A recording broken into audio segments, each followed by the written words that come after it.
Hello, everyone. On behalf of the Geo Institute, I extend a hearty welcome to you all. We are honored to have participants join us from various academic, research, corporate, as well as government organizations across India and around the world for this webinar. As we all figure out possible ways and means to deal with the pandemic at different levels, the importance of research in each of them is undeniable.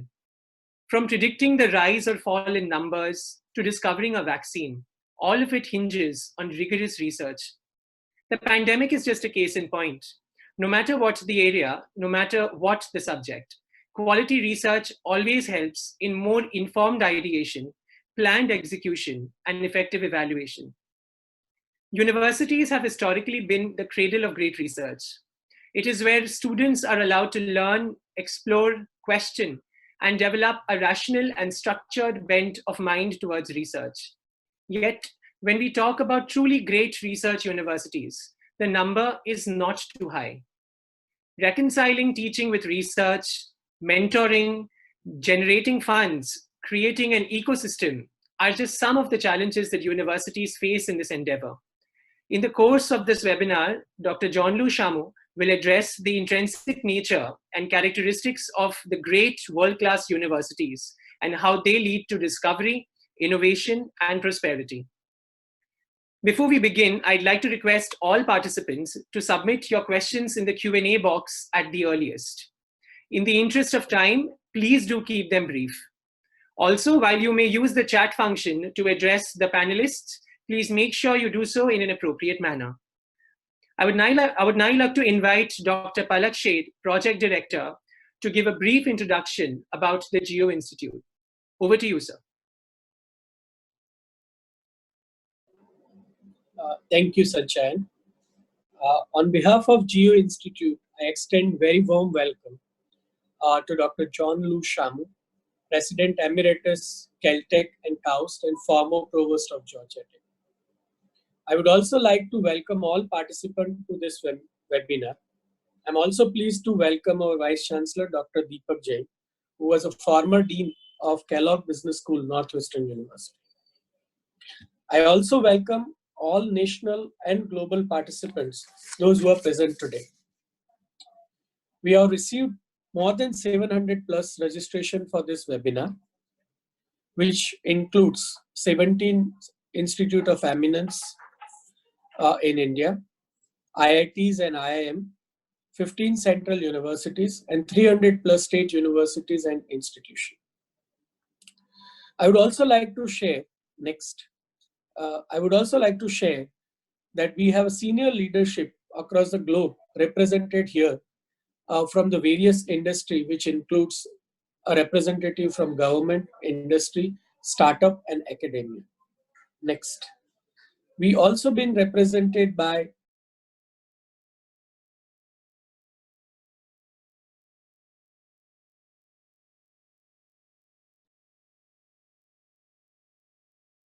diverse participants from 29 states and 2 union territories of India. We also have a global participant, almost from 13 countries, which are 100 plus participants who are representing today. Next. Let me first share the vision of our chairman and chairperson of Reliance Foundation, who have decided to dedicate the rest of life for empowering youth of India. And as a part of this vision, Geo Institute is conceived as an exemplary institution to develop a stronger research and innovation ecosystem for higher education sector in India. Next. Geo Institute is envisaged as a world-class research university, which contribute for the nation development in a long term. Geo Institute will become a world-class platform for research and innovation with focus on solving India's problem and solving them very fast. It will also take global challenges in a due course and contribute to make a world a better place. Geo Institute is committed to prepare a next generation leader and entrepreneur which will bring India on the forefront of the economical development. Next. Geo Institute, with help of Chairman and Global Connect of Reliance Industries Limited, have invited globally renowned thought leaders of higher education and former president of renowned universities to provide guidance to build a very strong pillar of academic excellence, industry relevance, and social significance for all our academic programs and research center, as well as strengthening the overall innovation ecosystem of Geo Institute. Next. Geo Institute planned to begin its academic program offering by starting 2 master's program in July 2021. We shall offer Masters in Artificial Intelligence and Data Science, that is one program, and Masters in Digital Media and Marketing Communication, which will be our second program. We are also exploring to offer PhD and postdoc program in alliance with international institutions. We shall also develop a center of excellence in the area of retail analytics and AI for health, AI for agriculture, and AI for retail. Next. Geo Institute, under the leadership and the guidance of Dr. Deepak Jain and Dr. Larry Bunbun from the Northwestern University, has constituted a program advisory for our Masters in AI and Data Science program, and which has a members represented from University of Texas at Austin, Stanford University, University of Chicago, University of Pennsylvania, University of California at San Diego, and corporates like Microsoft Research and others. Program structure for the for AI and data science, as well as a course, have been finalized, and we are already in discussion with number of global faculty and experts who have been agreed to come and teach our program in the first quarters when we start in July 2021. Next. Geo Institute, with the help of Dr. Frank Mullen and Deepak Jain, has also constituted a program advisory council for another program of digital media and marketing communication. And this has been represented by the faculty from Southern Methodist University, University of Missouri, Northwestern University, Pennsylvania State University, University of Illinois at Urbana-Champaign, Georgia State University, and number of corporate representatives. Next. The program structure for digital media and marketing communication also have been finalized, and we are getting a very very strong support from the Indian community across the world in terms of agreeing to come and teach some of the initial courses. Next.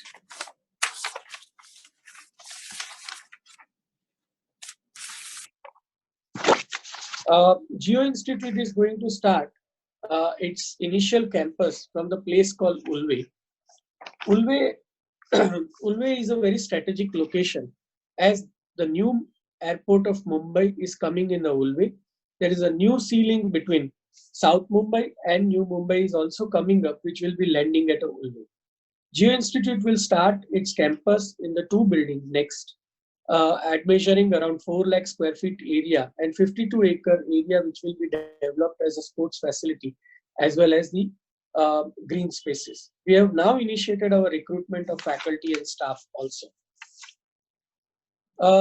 Next. Geo Institute has started its outreach activity by bringing global scholars and thought leaders to India. As a part of this series, we are conducting today's webinar with Dr. John Lu Chameau, who has a prolific profile and the career in his life. He's been regarded as an institution builder across the world.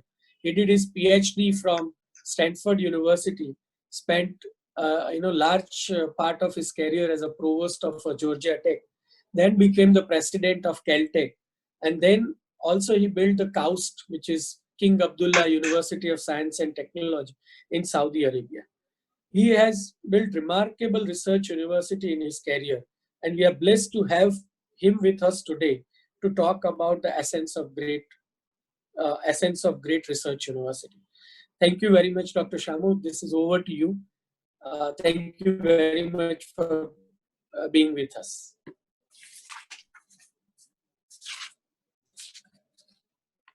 Thank you very much, Palak. And I think I'm going to get started by showing my slides. So if you give me a second.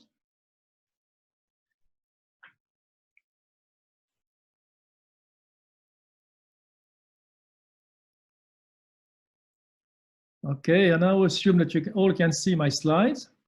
Yes. Let me start that I am honored to join you today to give my perspective on what makes a research university great. And I am thankful to Dr. Jain and to you and to the Geo Institute team for inviting me. I have had the privilege to interact with the Geo Institute and the Reliance over the past few months. And I have to say that I admire the accomplishments and boldness of Reliance in many industries, as well as the vision and commitment toward the creation of the Geo Institute. It is clear that the values of hard work, determination, creativity, and the bold and sound business practices of your chairman, Mr. Mukesh Ambani, drive your vision for the future. I believe I can identify with his vision and values. As you will see from my remark, they are also part and key drivers of a great research university. I was going to introduce that myself, but Palak has done a very good job, so I'm going to skip most of that slides, except to tell you that my experiences, I believe, gave me an appreciation of what it takes for a university to be great, and more important, to remain great over time. As I explore the topic, I will try to convey to you that a few characteristics stand out: culture, environment, and talent. A culture where innovation, collaboration, and risk-taking are celebrated.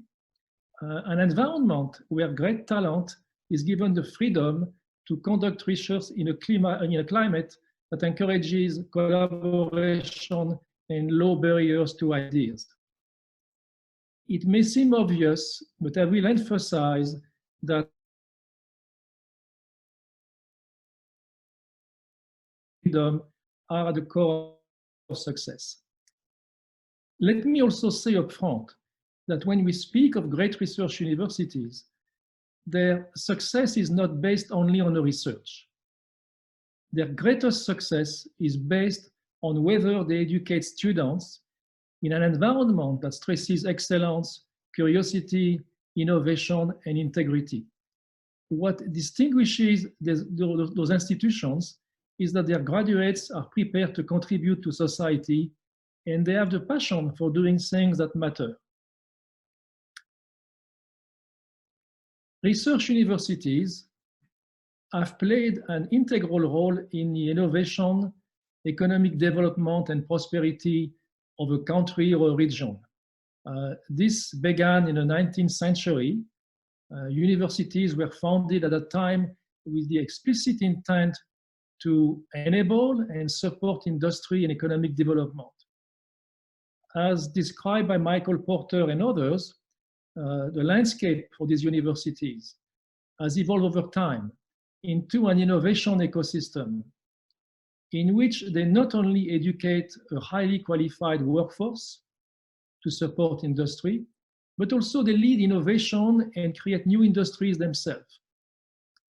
Obviously, Silicon Valley, with Berkeley and Stanford acting as innovation engine, remains the leading model of such endeavors. But Silicon Valley is not the only place. Over the past 30 years, a number of universities and ecosystems have developed into what I like to call destinations. Places where people go because there is excitement, great things happen. Places characterized by a density of talent, ideas, and risk-taking. Boston, Singapore, Hong Kong often come to mind. But places such as Lausanne and EPFL in Switzerland, London and Imperial College are also good examples, and there are others.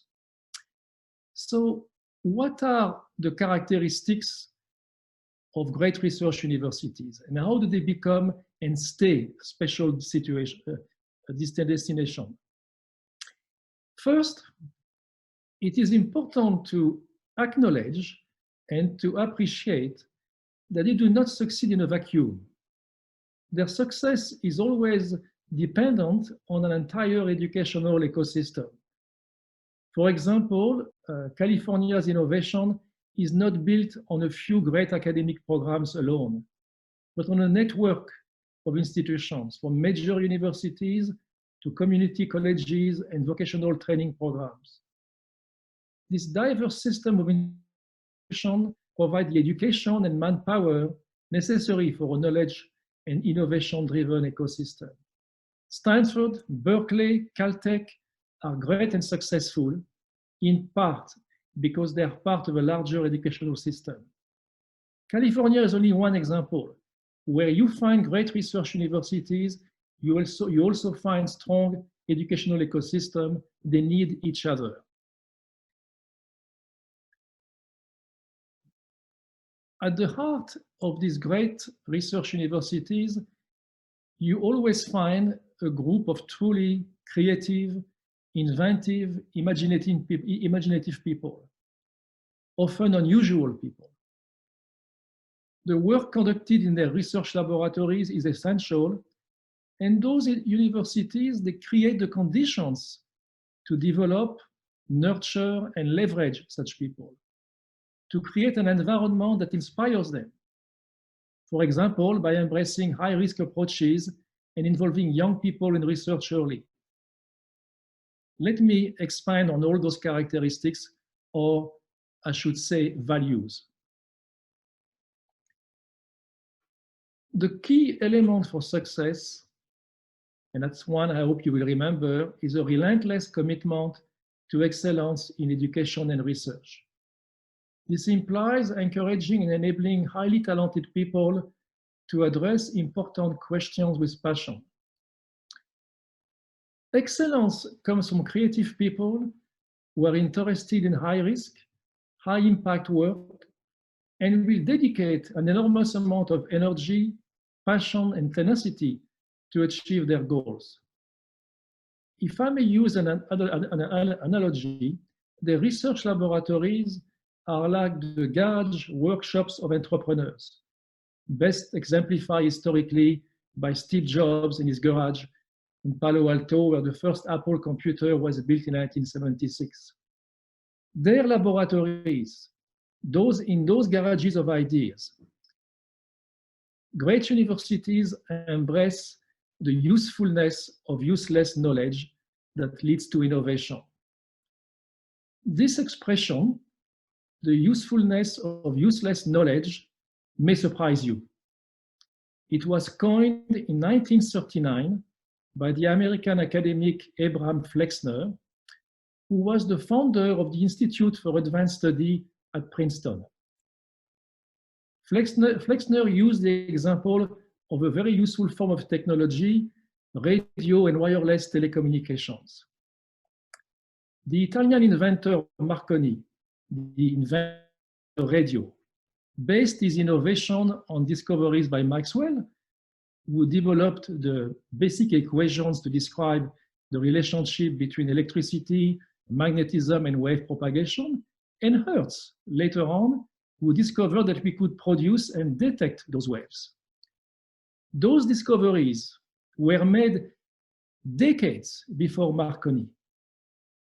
They were considered interesting, but when they were made, they were viewed as useless, and they remained viewed as useless for many years. Clearly, Marconi showed years later that this useless knowledge could in fact be very useful. I'm sure that you, who are using your smartphones every day like me, will agree with them. I encourage you to read the article, the 1939, the very old article by Flexner. It still applies today. Research does not provide instant gratification. What may appear not important today, even useless, can prove, in fact, to be very important to society in the future. Great universities like Stanford, MIT, Imperial College understand that and do not try to predetermine the outcome of research. They let people dream with focus and freedom. They create a culture that promotes and leverage the coexistence of the free-spirited, curiosity-driven research and the more focused, goal-driven research, which translates science and discoveries into processes, products, and technologies. Achieving this balance and making judicious R&D investment is not a simple task, but the successful institution find a mechanism in a sense to fine-tune the research portfolio over time, but hiring people who think out of the box, encouraging them to explore directions others may view as impossible, and at the same time promoting focused initiatives on a broader scale to address grand challenges and societal needs. Put into different terms, at highly innovative universities, there is a synergy between the drive for discovery and the desire to address important societal problems and create prosperity. All this is easier said than done. I often viewed my role as a provost or a president as encouraging but managing what I call organized chaos. It can be messy at times, but it is what it takes. Under those conditions, success breeds success, and over time reinforces the culture and impact of the institution. All this starts with bright mind. One of my favorite quotes is by a cultural anthropologist, Margaret Mead, who said, "Never doubt that a small group of thoughtful, committed people can change the world." Great institutions place their recruitment efforts on people who demonstrate an unusual way of thinking and have a passion for what they do. Let me illustrate all this further by a few examples. And let me start by a young man. In fact, at least he was a young man when I first met him 20 years ago. It is Dr. John Dabiri, who is a professor at Stanford. And when he started his career, John Dabiri wanted to discover how a jellyfish moved at the mechanical and even molecular level, just basically because he loved jellyfish and found they were marvelous creatures, and he was curious about them. I can tell you that not too many people would hire him. He was also an out-of-the-box thinker who devised an innovative experiment to measure such motion, as well as learning the principles behind it. If you learn principle, then you can see if there is maybe some usefulness of them somewhere else. He actually did all this, discovered how those creatures moved, wrote beautiful papers about it. But this also led to important applications years later in areas as submarine propulsion, heart valves, and wind turbines. So you see, hiring somebody who is curious about jellyfish can be a good idea. Another example is that of Dr. Frances Arnold, who is a professor of chemical engineering at Caltech. And to me, she exemplifies people who embrace high-risk ideas. She is the inventor, basically, of the discipline of directed evolution, an idea that many people dismissed initially when she started to explore it. She kept at it, made important discoveries that not only impacted science, but led to the creation of several commercial applications. She is a great example of a person pursuing both curiosity and goal-driven research. Her ideas, others viewed as risky, led her ultimately to being a member of the 3 US academies engineering, science, and medicine, a feat accomplished only by a handful of people, and in 2018, to receiving the Nobel Prize of Chemistry. According to Francis Arnold, if you are going to change the world, you have got to be fearless. Another example, very different, is a Professor Kim Chung-ing, who was a professor at NUS and now at KAUST. And for a number of years, he has been developing techniques to desalinate more water while using less energy and creating less waste. He has innovative processes that are being tested and used in prototype facilities, always in new facilities, and he has the potential for significant social benefits. He's a kind of person who has been a great example of a goal-driven research, and himself has been driven for years and years by the desire to impact society. Finally, you need to look also for individuals who don't hesitate to do big things. And here I'm taking an old example. The previous three were recent, ongoing ones. This was a very old one. In the early 1940s, during World War II, there was a professor at Caltech, Dr. von Karman, and a group of his students, only 3 or 4, who started to be interested by rockets, propulsion of rockets. And they almost blew up a building on campus at the time.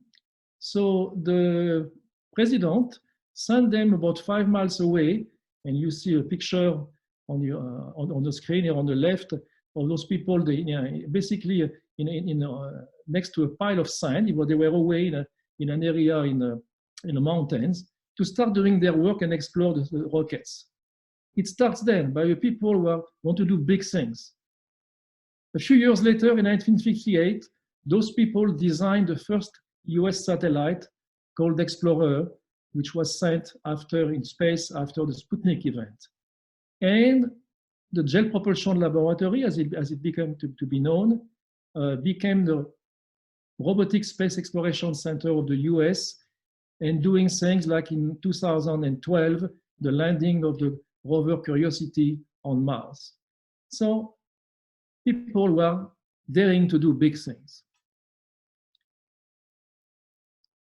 So I could go on with many other examples of and curious minds. But the bottom line is that the backbone of any great university is obviously its people, but more importantly, even at great institutions, a special, smaller group of people who truly make a difference. Attracting and investing in the right people is not simply important, it defines great universities. When recruiting talent, you must try to understand and evaluate what drives their passion. Over my many years, I had conversations with many faculty candidates. And I think it is important to find out why they believe their research interest could answer important questions, to look for people who take an unusual approach, who look at things from a different angle. You also look for curiosity and a certain level of confidence, which reflect that they believe in their idea. Also, an essential question is why Stanford, why Caltech, why the Geo Institute would be a good place for them to conduct their research. There has to be a match between them and the culture and values of your institution. Ultimately, the recipe is simple. Take your time in identifying people with exciting ideas and drive.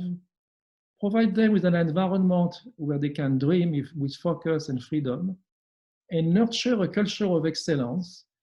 Promote a culture where people want to achieve great things and have an impact. But like most simple things, it is in fact quite hard. Because once you have found those talented people and brought them on board, the environment must inspire and empower them. I already talked about the commitment to excellence. It is important to combine this commitment with one of focus and discipline.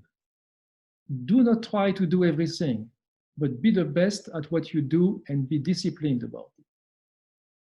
Most academic institutions aspire to be excellent and great. Based on more than 40 years of experience at excellent universities, I believe that greatness has to be defined within the context of the mission of the institution. Being focused on a mission requires discipline. For instance, identifying the right, truly innovative people rather than simply good people. It also means to apply resources strategically in areas where you want to have impact. Missions can and should be among institutions. However, the discipline to remain true to your mission is critical to success now and in the future. This brings me back to a critical element for success: the need to support both curiosity-driven and problem or goal-driven research. This commitment must come with facilities, laboratories, and sustained resources. The word sustain is key. Research does not provide instant gratification. It is risky and often long-term. It is also the source of most great discoveries, with the potential to spur dramatic technological advances. You need to encourage your faculty to aim high in setting the research agenda, but also to compete with themselves first, not with their colleagues. In fact, you must promote collaborative competition among colleagues and partners across the world.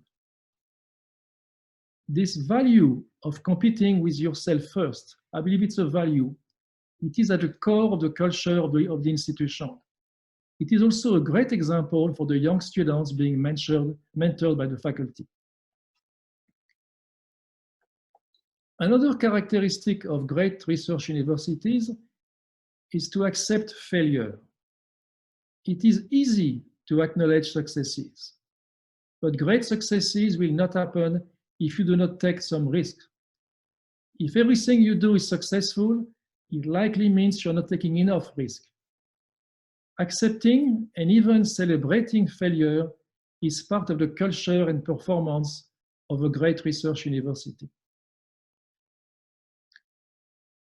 All these factors and characteristics, such as a culture of excellence and the conditions to nurture creative minds, a portfolio of both curiosity-driven and goal-driven research, are essential, but not sufficient. There are other elements to a vibrant climate for discovery and innovation. One of them is to provide an environment in which you engage the faculty and students in taking their ideas to society and to the marketplace.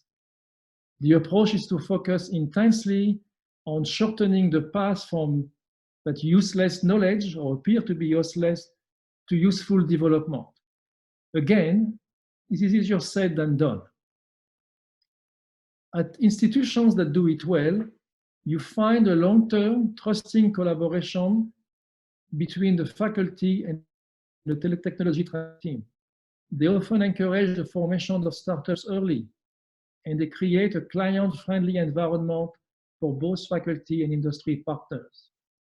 They educate faculty on the constraints of industry, and in turn advocate the faculty's need to potential partners. I'm going to overhaul all this very quickly. In fact, this one slide here could be the topic of a webinar in itself. It's an important part, I believe, of the climate of great research institutions. Another important part is the local climate for innovation.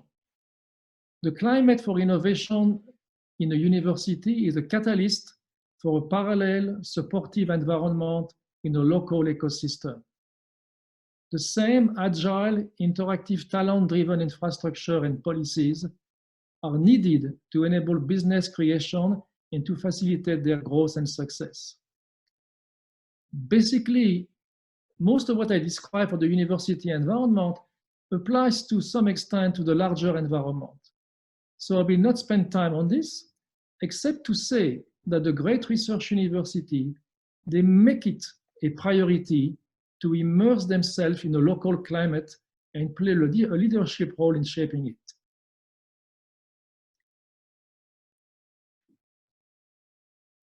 A few months ago, I was on the MIT campus for some business dealings, but I also arranged to have quite a bit of time by myself.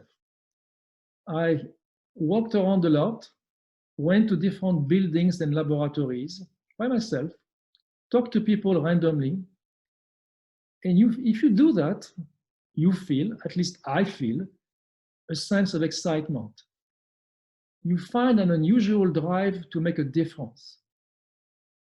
I feel the same when I am on a campus like those of EPFL in Switzerland, Caltech, or Stanford in California. It is difficult to explain this feeling. The characteristics and values I described before, they attempted to provide part of the explanation, but I'm sure they cannot cover the entire story. There is something in the air that is difficult to explain. Maybe Steve Jobs put it the best. The most important feature is to be a yardstick of quality. It is hard to explain, but still, let me now use two examples to further illustrate the characteristics I covered a few minutes ago.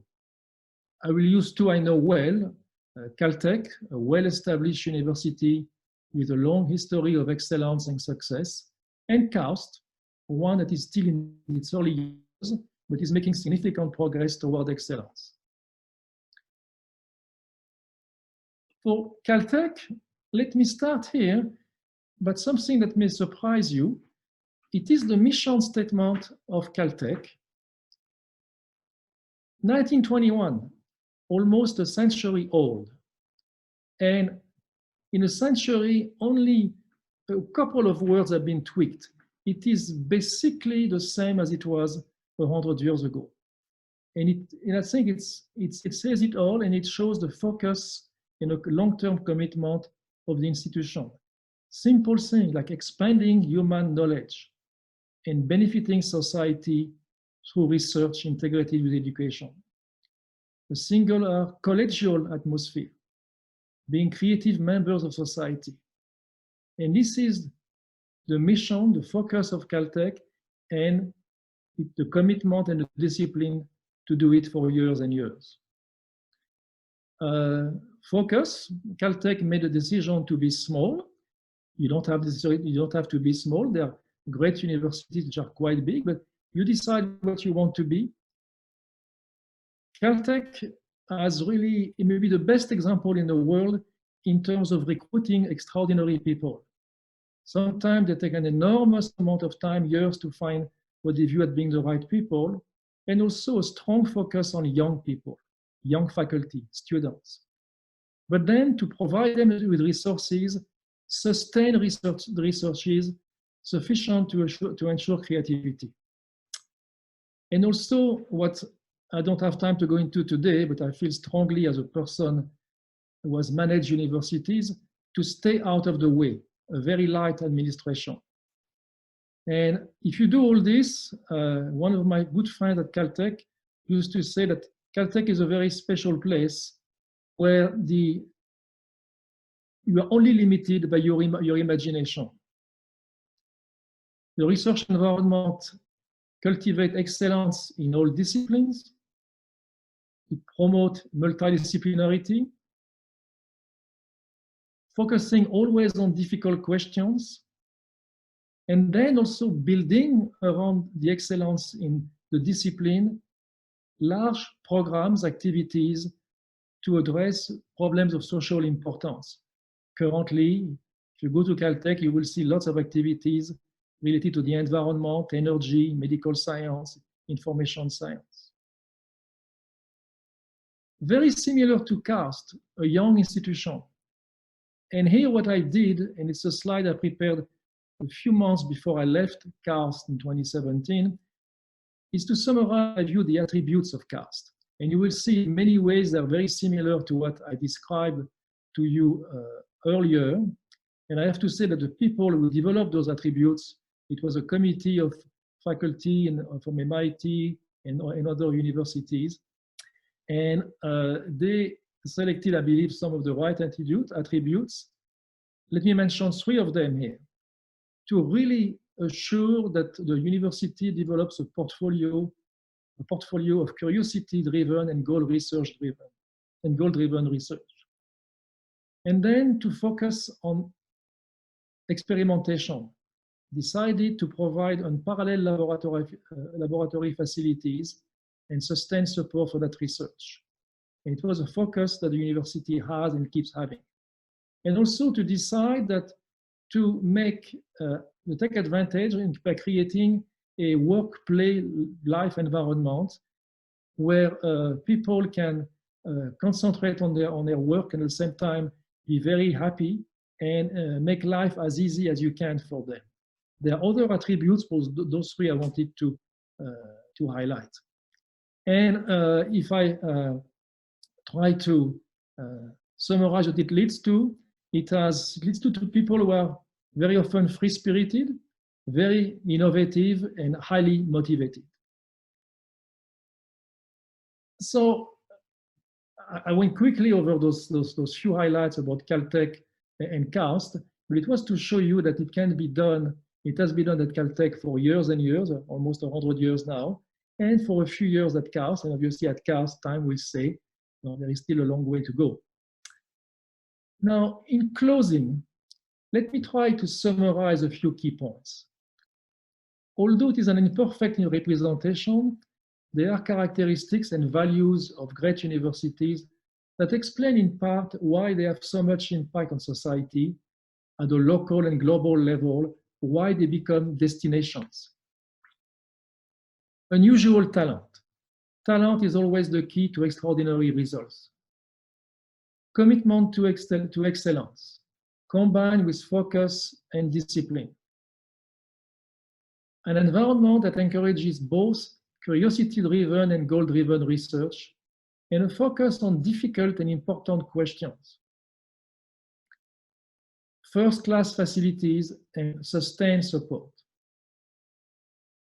A culture and incentives that recognize not only scholarly excellence of a researcher, but also accomplishments as a leader, inventor, and mentor. A culture that accepts failure. A commitment to having an impact on society.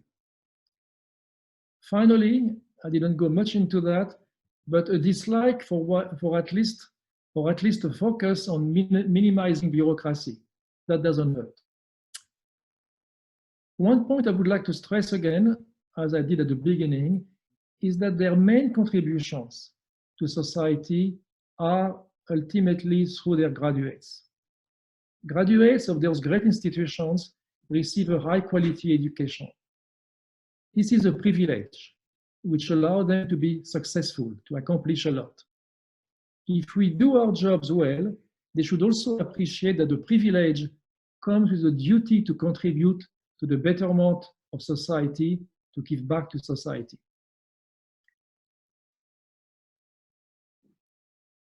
The GEO Institute is starting this journey to become a great research institution.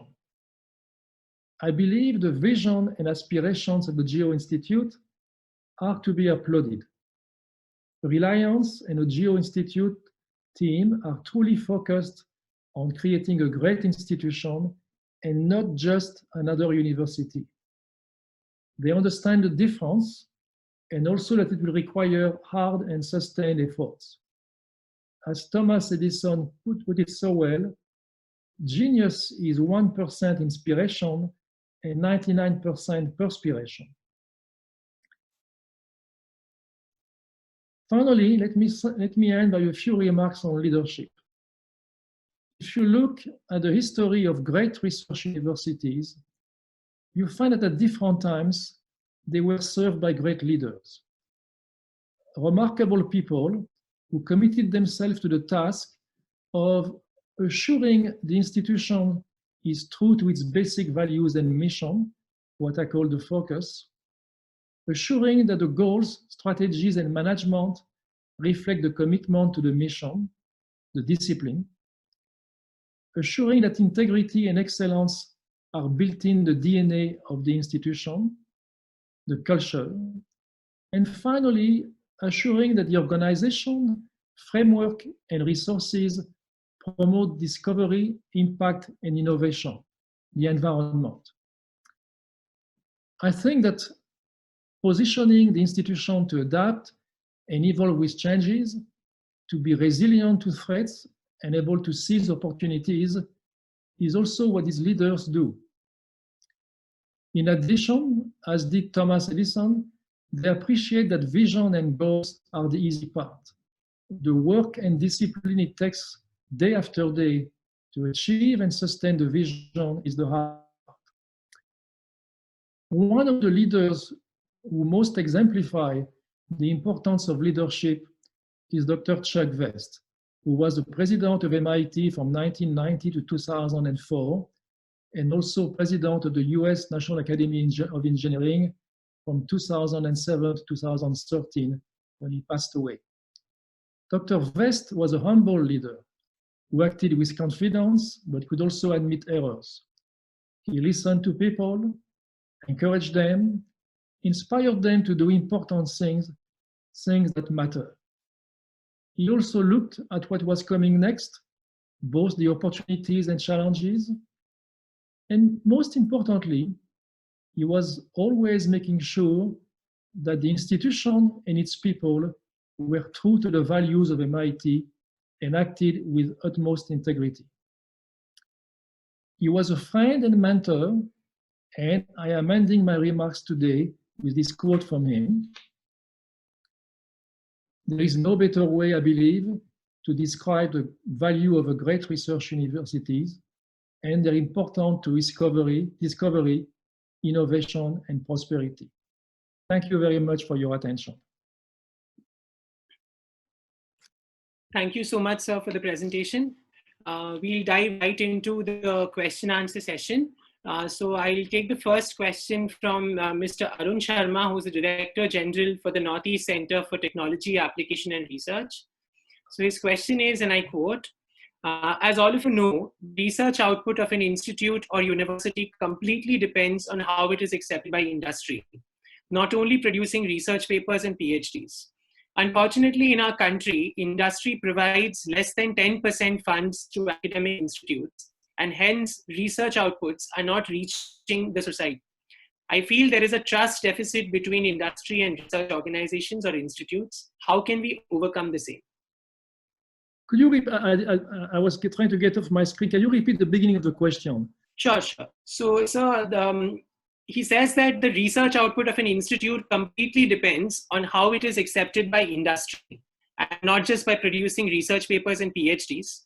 The second part of the question is that because industry provides less than 10% funds to academic institutes here in India, there is a trust deficit between industry and research organizations. His question is, how can we overcome the same?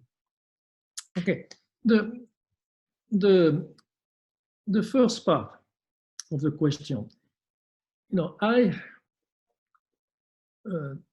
try to explain to you that is my story about usefulness of useless knowledge, is that research does not translate into, let's say, practical application or something that society can take advantage of or industry can take advantage of always right away. Sometimes it takes years for this to happen. And in fact, over the past 50 years, we have seen that time between the two to be reduced. There is more and more, the impact can to be sooner than later. But nevertheless, I think the relationship with industry does not mean that you have to have impact today. And you have, in fact, to make sure that you have a portfolio of research, as I try to describe, that is very driven by curiosity, and another portfolio, very often complementary, which is driven more by the issues that we are facing now and grand challenges that society is trying to address. So I do not believe that it is just by impacting industry today that you become a great university. You have to do both, and it has to be, and you have to do in the long term. Now, in terms of the financial resources, I cannot speak too much to the situation in India because I do not know it well enough. But it has, if you look at great research university, it is clear. You can look at the US, you can look in countries like the UK, Singapore. There is a good example in Switzerland. It is clear that there has to be, it is a joint undertaking. It is not only the university, it is the state, the country, it is industry. In fact, the great advantage that the US universities have, the MITs and the Stanford of the world, is that there are diverse sources of funding for their research. The state provides significant resources, or the federal government in the US. Industry participate, philanthropists participate. So there is a very diverse, solid situation. A great example in recent years was Switzerland, which has really over the past 20 years dedicated significant resources to developing its research enterprise. So I appreciate the question. It has to be very well considered because, as I said, sustained resources are key.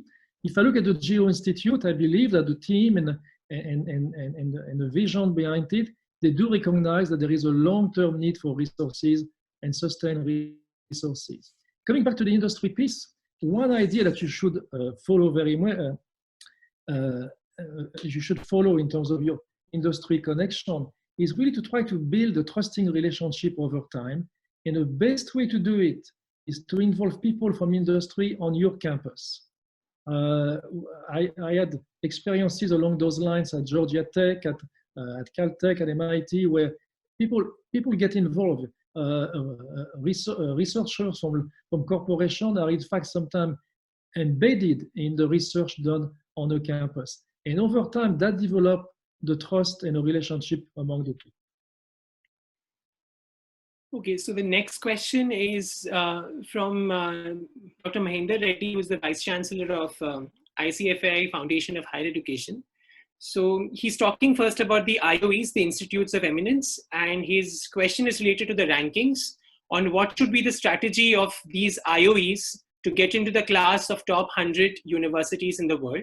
So if I can just club this with a more general question that I've received, is that why don't Indian universities do well in rankings?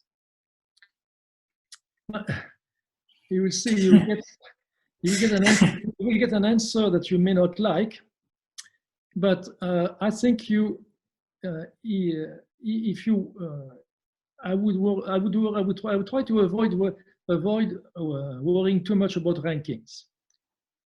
What you have to do is to decide what you want to be good at, focus on that, hire the right people to do it, and the rankings will come. Do not try to play the ranking games. I'll give you an example which I observe here. The last 2 years I've been based in Paris, and I think France has tried too hard to massage its institutions, to reorganize them in a way that they feel it will help with rankings. It has helped a little bit, but I think it is not a good use of energy and resources. You have to decide what you want to focus on and be good at it. Take a good example also, I should mention, is KAUST, because KAUST decided that for a number of years, and I hope it is still the case, it will focus only on a few things and do them very, very well. And don't try to be necessarily too big, but be extremely good. And if you look at some of the rankings, especially those which look at the performance per faculty or capita, they're already doing very well. So rankings will come, and do not drive your institution by the rankings. And it always comes to the people. Focus on getting the right people.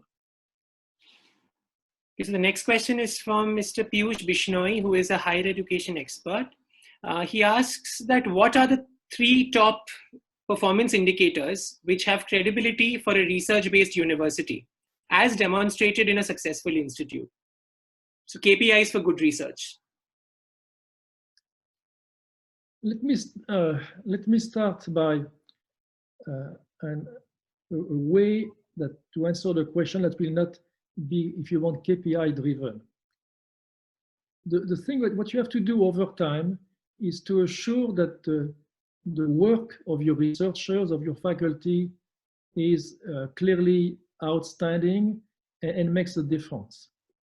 And I'm going at one to take the example of Caltech, which is quite interesting, because every time Caltech is looking at the promotion of a professor, for instance, a professor to go from assistant professor to associate to full, what it does is not to send to outside referees a resume that is 50 or 100 pages long with all kinds of numbers and every single kind of KPIs. What it does is to ask the faculty to select 3 or 5 products, publications, for instance, the best one. What the faculty says, this is really my best work, what I have done, which is very special. And to ask people to look at that and say, tell us about it. How special is it? And not to worry about the numbers. And clearly, institutions like Caltech and MIT show it's the right thing to do. Try to really figure out if the work is special, as impact is of importance. Now, in terms of, if you are looking more at KPIs and measures, I always try to look at how is the work, the research work recognized, and not by a number of publications. More importantly, awards that the person is receiving for that work, a special invitation they receive to speak. Now, also look at their impact on young people. Okay, what is the student that they mentor for a master or PhD? What do those students do? Where do they go? What kind of things they do after they graduate? To me, is another very maybe the most important KPI. So those 2 are examples of trying to figure out, besides the number of publication and this and that citation and all things, to try to say, okay, what does it lead? Are they really being recognized by being invited to special events, to awards? Is somebody mentioned industry? Is industry showing some interest in their ideas? Okay, and that you take. I give you the example of Dr. Frances Arnold, received a Nobel Prize, which means I think a scientific work is quite good. And it happens that a few years after she started to do her work that few people believed in initially, some people from industry paid attention to it. They were not sure where it could lead, but they were starting to pay attention. So those are the kind of measures I tend to look at. Okay, so the next question is from Professor Prabhat Ranjan, who is the Vice Chancellor of D.Y. Patil International University in Pune. So he asks that the economy of a country plays a very important role in the success of a research university. So most of the examples that you've used are from developed countries. So it's in conjunction to another question that I've got from another person. So how does a developing country like India make like an average university into a great one like Caltech? Because the country context becomes very different and the economic context becomes very different. Yeah, so it's a very good question, clearly, and clearly there is the advantage that now that places, environments like in the US or elsewhere have. But keep in mind that when Stanford was created, there was nothing there. That's why it's called the farm. It was empty fields. When Caltech was created, there was absolutely nothing in Pasadena. So it took time even in those places. But to answer your question, you also have to look at what happened. I take the example of Singapore is a good one. Singapore, even 25 years ago, had universities, but they were not great universities. They were good, but not at best good. And Singapore, as a small country, but a country in evolution, made the commitment. It made the commitment to really decide, okay, we are going to create great universities. And the commitment implied resources, obviously, and the implied partnership with other institutions. So it shows it can be done. However, in a situation like India, I think what you have to do, and that's what I hope the Geo Institute can do, is to leverage your environment. There are some outstanding people in India, I know that for sure, and you can try to bring them together to provide them an environment where they will have some level of resources available to them to think long term, and always again encourage them to think out of the box. If you encourage them only to answer the question that one corporation is having today, that may be useful, but it may not create a great institution. You have to place them in a mode to look long term. But ultimately, and I'm not trying to go around not to answering your question, ultimately, I think the country, the founders of the institution need to appreciate that resources are needed, sustained resources are needed, as well as facilities. Now, I mentioned to you a lot that the environment makes a difference. You know, I told you my story about walking around the MIT campus. Yeah, I was excited, and I could see there is something happening by talking to people, but they're also in a place, in an environment where you feel you want to work, you want to live. So all those things are important. But and always I come back, don't hesitate to start small and focus on a small number of really outstanding people. And if you do that, over time you start to create a nucleus, and it will do well, I believe, over time. The next question is from Mr. Seshasai Srinivasan from McMaster University. So his question is, how good or bad is accreditation and the bindings that come with it, which prevents us from improvising our curriculum? Should we be running to bind ourselves with numerous accreditations that prevent us from evolving our curriculum? Or should we rather be unaccredited and drive innovative education programs that evolve regularly? No, I've been involved in accreditation, especially on the receiving end many times. Remember that my background is engineering, so in engineering schools you have lots of accreditation, but as well there are accreditation in most disciplines, including the accreditation of universities. In fact, it happened that 2 months ago I was chairing the accreditation of MIT, which takes place every 10 years. I cannot speak to the situation you have, McMaster, that you are facing there, or the situation in India. I don't know it. But my experience in the US, in fact, has been that accreditation is, in fact, can be a positive. If you take it as an opportunity to really make a good assessment of where you are, and to say, okay, where do we want to be 5 years, 10 years from now? And in fact, use the accreditation team, the work that they do, to try to get input on your ideas.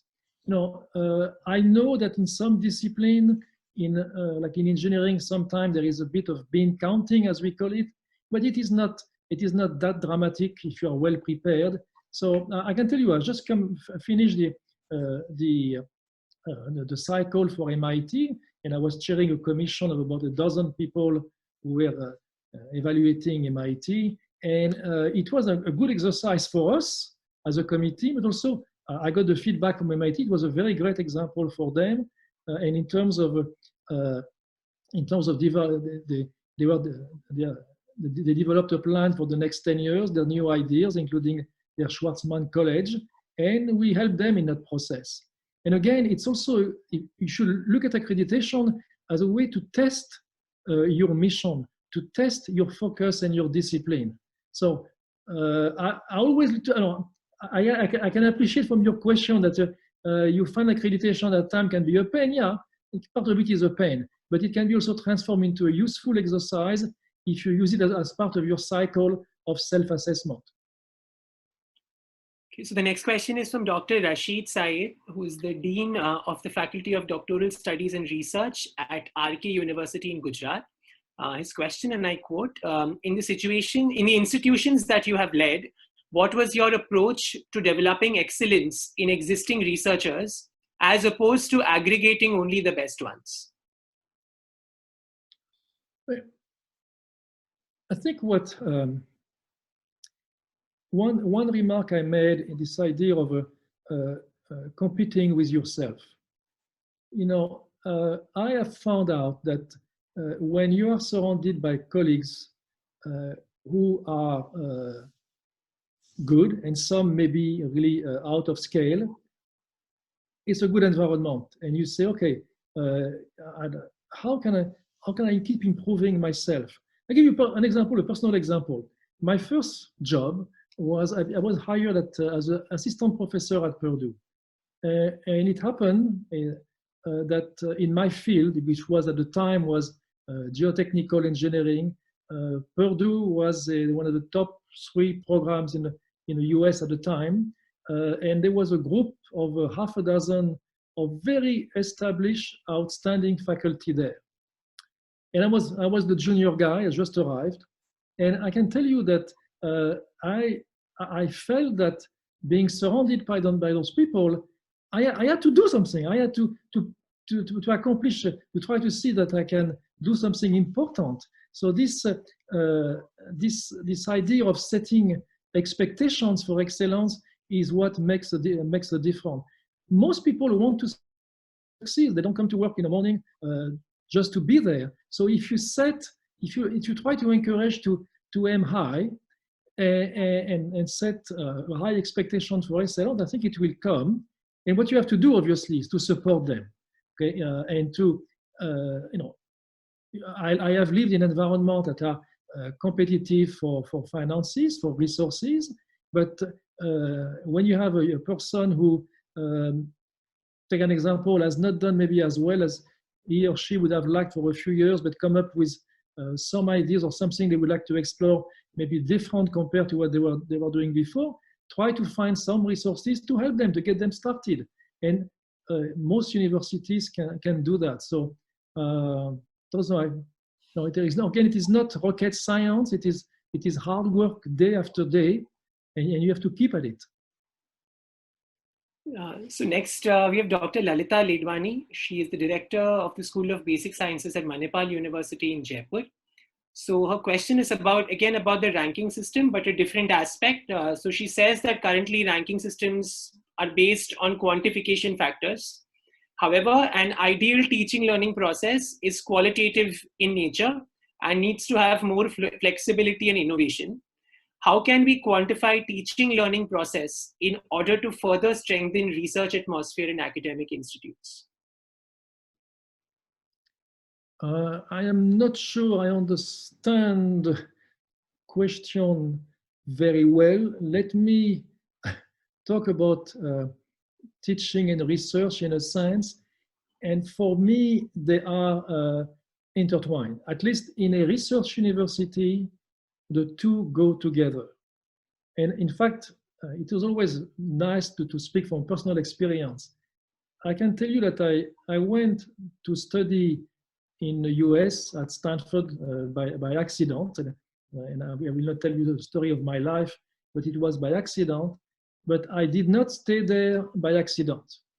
I stayed at Stanford in California, in the US environment, because I realized from day one that as a young student, or as a young researcher, I was involved in the research process right away. That my teachers were also my mentors in research. And this engagement of young people in a discovery research environment from the beginning, in fact, is what makes, I believe, those great research universities, MIT maybe one of the best example, makes them very special. It is because there is the two are linked. The research and the teaching are are linked, and it's one. It is the same. And again, it's a big difference. For instance, if I look, again, I'm of French origin, and I'm always critical of the French system, where the teaching, the education part is in most places still isolated from the research. The professors come in to teach from time to time, and then they go back in laboratories, sometimes not from the university, to do work elsewhere. And I think it is a mistake. And now I found out, at least, and I observed many times, that your great researchers are also great teachers and are committed to teaching. And there are always exceptions. We can always find exceptions of people who do a terrible job at one or the other, but if a large majority, they enjoy both. I can tell you that what I found the most amazing at Caltech is what you have Nobel Prize winners who really enjoy and want to teach the freshman courses and be part of it. There is, in fact, when I say people compete with themselves, there is one exception at Caltech. There is a program called the Summer Undergraduate Research, where you involve undergraduates in research. And it may surprise you, but there are faculty members there who compete as to who is going to get the largest number of undergraduates working in their labs. And keep in mind that it takes time to have a young undergraduate working with you. So,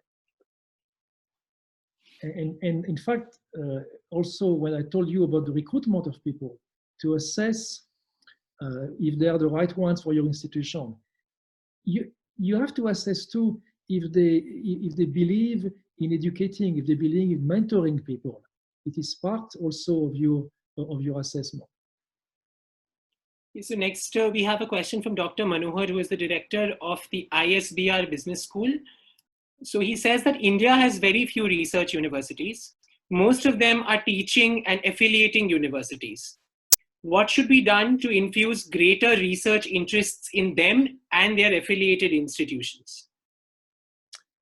Okay, again, it's very hard for me to answer precisely because I don't know the situation. But what you describe, I believe, is what you want to avoid. You really want to have your research program, your research institute embedded within the academic programs that you have within the culture of your university. What you describe seems to be a little bit what I see in some French organizations, which I think is a bad idea. So you have to have the research, again, completely integrated with the academic discipline of your university. Even sometimes, let me again use a Caltech example because it's a good one. Sometimes even when they are very large, I mentioned to you the Jet Propulsion Laboratory. It is a research center at Caltech. It is very large. In fact, it has as many employees as the campus itself. There are about 4,000 or 5,000 on the campus, and about 10 and 5 at JPL. But the two work together. There is not one mission of JPL where students and professors of Caltech are not involved, and vice versa. Research centers activity on the campus have people from the large JPL center. Now, let me again also take this opportunity in answer to your question to come back to something I said early in my presentation, where I told you that great research universities are part of a larger ecosystem. In California, it was the example, yes, there is Berkeley, yes, there is Stanford, yes, there is Caltech, but there are dozens of other institutions, from junior colleges all the way to universities, that play a very important role. They have a mission. So you take any environment, a state or a country, or a place like Mumbai, a very large city, you cannot have every institution to be a great research university. There are different missions that different institutions have and should have, and they should be recognized for it. Okay, there are a few questions on funding for research, which I actually received on email. So just to paraphrase most, like many of them together, securing funding for research is a major issue in universities. To what extent must the government provide help versus asking research departments to become self-sufficient? It is clear that, to me, it is clear to me that you cannot have a major research program if you do not have some form of funding coming from the public, coming from state, or in the case of the US federal, for federal government. If you look at, when we are very happy now that there are great, be it MIT, a private university, or being Berkeley, a state university, a public university. It has happened because of what you can call a public, private, state type partnership. Going back, especially going back after World War II to the 50s, when the US decided that it had to invest in research. And to do so created the National Science Foundation. And after that, there were creation of other organizations like NIH and other. But the National Science Foundation was created to provide a place where people could go to get their research ideas supported. And it has made a dramatic impact on the country over more than 70 years now. And if you look at, take another example, in a small country of Switzerland, people have been amazed the last 20 years of the success of the Swiss institution, ETH and EPFL especially, and the dramatic economic impact it had around Lausanne, Zurich, and other parts of Switzerland. And it is related to significant and sustained funding from the state provided year after year after year. Now, it does not mean that the state is the only sponsor. I'm a strong believer, like it is working very well in many countries, especially if you take the UK, Western Europe, and the US, where the state or federal government have to play a role, industry have to play a role, and it plays a very important role, especially at universities which have a strong science and engineering program. I was the provost of Georgia Tech, the president of Caltech, strong science engineering program, and there is significant research involvement and participation from industry, and as well, more and more as philanthropists. You need to, more and more, you have foundations, you have major successful people who want to help research, and it has to be another source of funding. Now, it is also important to try to sometimes help yourself. I will give you an example that I was part of more than 20 years, but almost 30 years ago, almost 30 years ago, in Atlanta, in the state of Georgia, where a number of institutions and working with the state decided to create what's called there, it still exists, the Georgia Research Alliance. And it was an organization where some funding came from the state, but some funding over time came from other participants, including industry, to try to promote research within the state at several of the universities, and especially to promote some partnerships between universities. So sometimes you also have to look at what you have and maybe how you can package it in a different way to help your cause. Okay, so we're going to take the last question. I'm going to stick with the topic of funding. So how do you think research funding will be impacted because of the current situation of the pandemic? Largely, how do you think the research structure will evolve, will take a hit, or how do you see the situation evolving in the next maybe couple of years?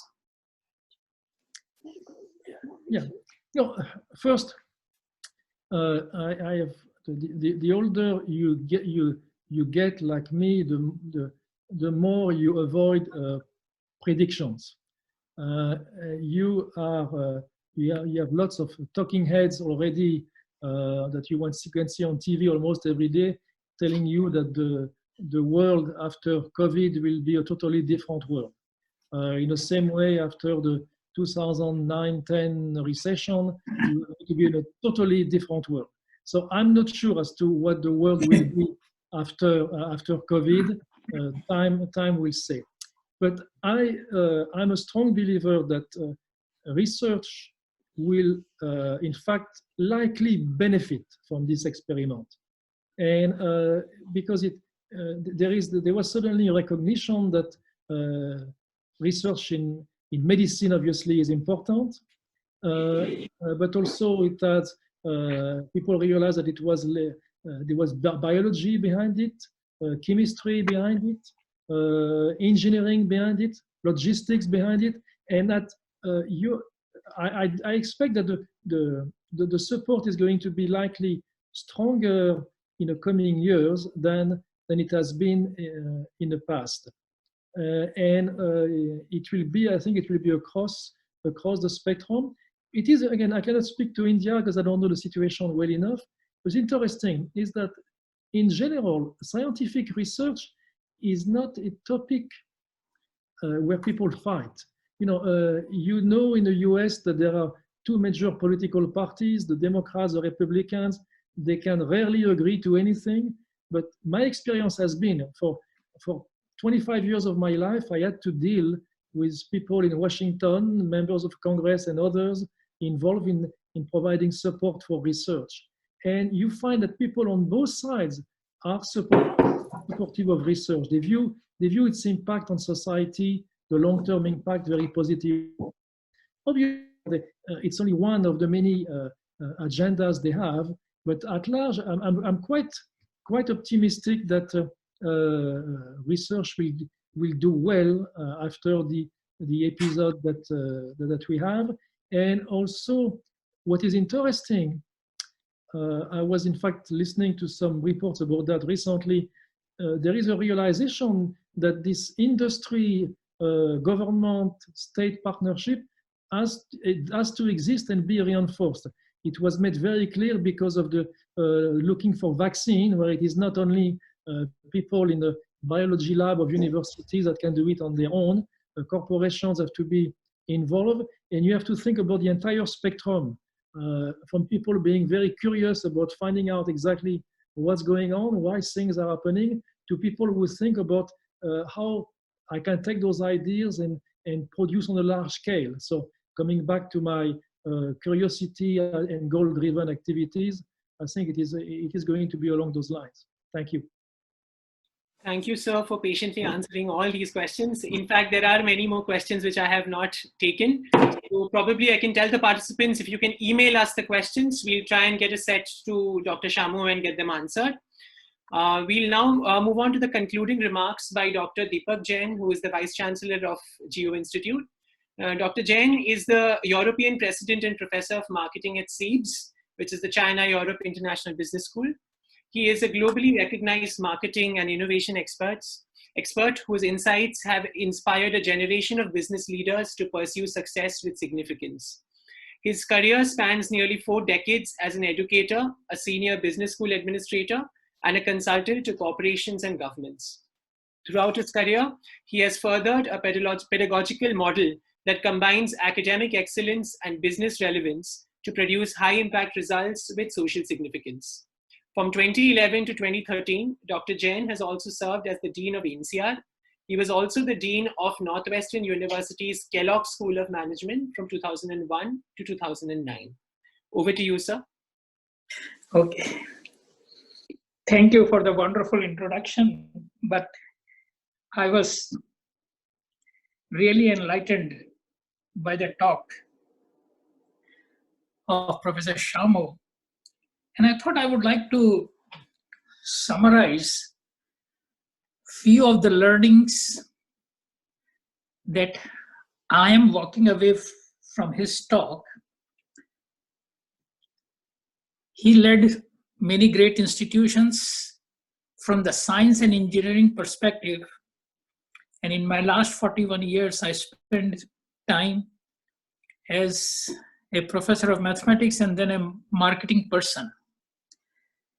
See, there are three major things that he highlighted, which I want to reiterate. One was this concept called usefulness of useless knowledge. And I want to endorse this further because the word useless and usefulness, we have to ask from whose point it is useless and from whose point it is useful. The same thing can be true. They are two sides of the same coin. It depends on whom you are asking the question. And let me add one further example to what Professor Chameau gave you. In 1905, Einstein wrote this paper called the photoelectric effect, and on which actually he was awarded the Nobel Prize. That's my understanding. It took years for people to take this paper and create what we today call the garage door openers. You press and the door opens. It's basically a manifestation of the photoelectric effect. When he wrote that paper, I don't think anyone thought what the usefulness is for that research. I think one problem we have today, and it's very nicely articulated by Professor Chameau, is this concept called instant gratification. We look for quick wins. A higher university purpose is to think long-term how this research can benefit mankind, can advance the current status of knowledge. And the word that is very important is that we bring into the university students who have intellectual curiosity. I, as a teacher, always say the role of a teacher is not to teach only, but to create an interest in that topic, because that's how knowledge would advance. So who are great teachers are who make the subject so interesting that in a class of 50, 60 students, even if one or two students think, I want to understand more physics, more mathematics, more statistics, that is to me a very important part of a teacher, because that's how the torch of knowledge would move from one generation to another. So this is one point, that we should not be driven by short-term results. And many of you asked this question about rankings and others.